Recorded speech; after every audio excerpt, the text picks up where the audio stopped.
Yeah, I said it. I use the bathroom a lot. And actually, we could be at 5 times to 10 times a day even. Back when I worked at Chicken Mafalay, there were times when I really had to go, but wasn't able to go. Fun fact about Chicken Hooray, we had a different position every day depending on how many workers there were and also the quality of workers there were. So it's not like, you're on cash register because you're good at talking to people.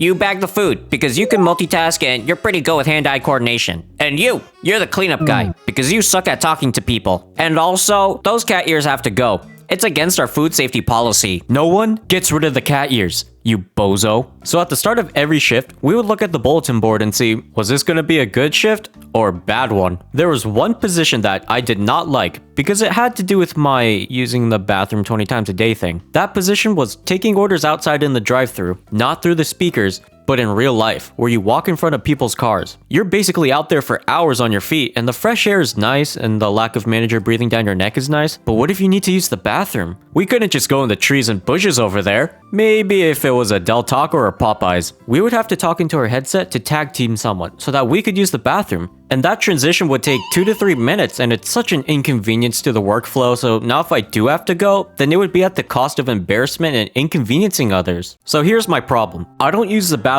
because I actually have to use the bathroom. I use the bathroom because I'm scared I might have to use the bathroom. And then that makes me have to use the bathroom. This is essentially an infinite bathroom hack, except it sucks booty cheeks. No pun intended.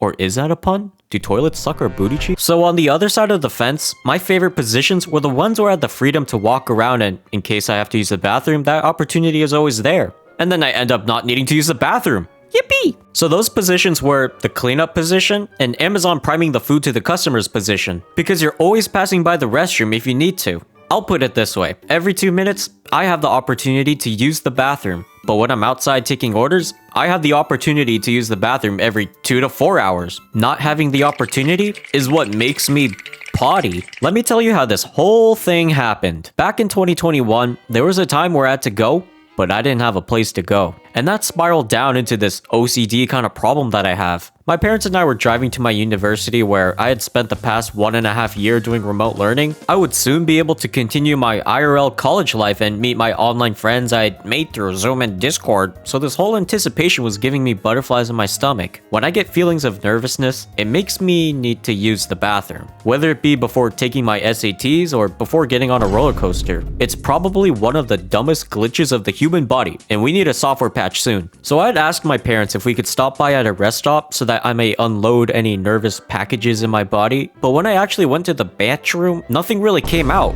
and I still felt nervous. The whole 8-hour drive thing sucked because this was my reality for the second half of the road trip. Well, considering I'm making this video, I survived and I'm still kicking, but that road trip cemented itself as an annoying and traumatic experience for me. I don't want this to happen again. That's just our brain's main function, to preserve our peace and comfort. But what I didn't realize is that for the 3 years to come, I would be constantly reminded of this annoying experience and it would turn into an obsessive behavior of needing to use the bathroom before a car ride or just any event where I wouldn't be able to use a bathroom. My frequent visits to the porcelain throne are probably thanks to my morning routine of guzzling around 20 ounces of water and drinking a 10-ounce cup of black coffee when I wake up. Like most people, we take care of our business before heading out to do our things. But 30 minutes after leaving the house, I suddenly feel like a French person because I need to wee-wee. Why is my system so staggered? Over the past 2 years, I've missed out on many plans with friends as I had an assumption that my shaky back door would cause many inconveniences to our schedules. Some friends asked if I wanted to carpool with them back to our hometown for winter break, which would be a 7 to 8 hour drive, and I of course adamantly declined as I knew I would need a couple of restroom stops for myself. It came up another time when we were in a big group at a boba shop, and I said I'd rather just take a plane trip.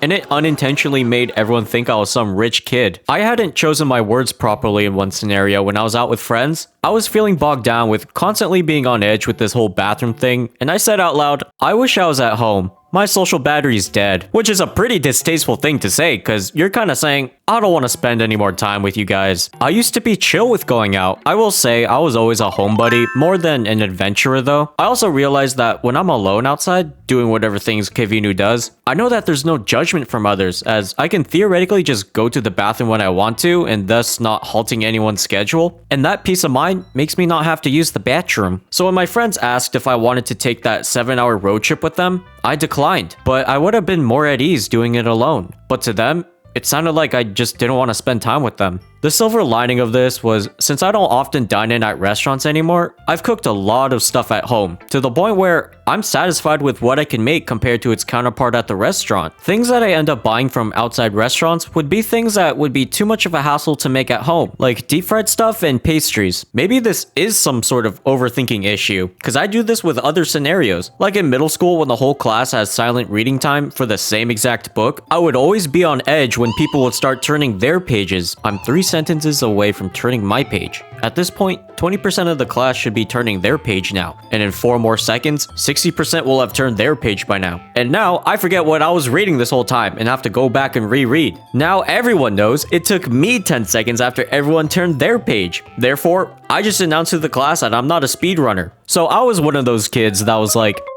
Teach, can I go read outside? Hey Kevin, we need another, come join us. Bet. Why are you sweating, Kevin? I got to the kissing scene in the book.